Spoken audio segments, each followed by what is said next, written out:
لا الہ الا اللہ، اسلام کا طرز زندگی۔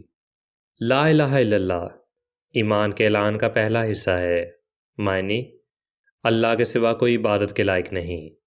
محمد الرسول اللہ، محمد صلی اللہ علیہ وآلہ وسلم اللہ کے رسول ہیں۔ یہ دوسرا حصہ ہے کہ یہ عبادت نبی کی تعلیمات کے مطابق کی جائے۔ سچا مسلمان وہی ہے جس کے دل میں یہ اعلان پیوست ہو جائے، کیونکہ اسلام کے باقی ستونوں اور عقائد کا انحصار اسی لا الہ الا اللہ پر ہے۔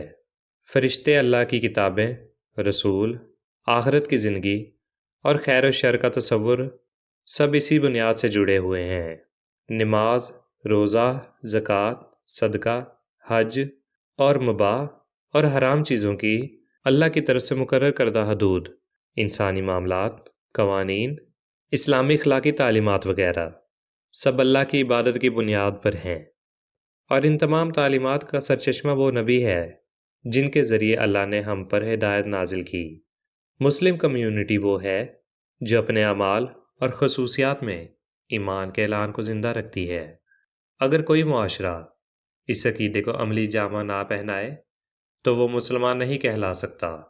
ایمان کا اعلان مسلمانوں کے لیے پورے طرز زندگی کی بنیاد رکھتا ہے۔ اس بنیاد کے بغیر حقیقی اسلامی طرز زندگی ممکن نہیں۔ اگر کوئی معاشرہ مختلف بنیادوں پر استوار ہو یا اس عقیدے کے ساتھ دوسرے ذرائع کو ملاتا ہو تو اسے صحیح معنوں میں اسلامی تصور نہیں کیا جا سکتا۔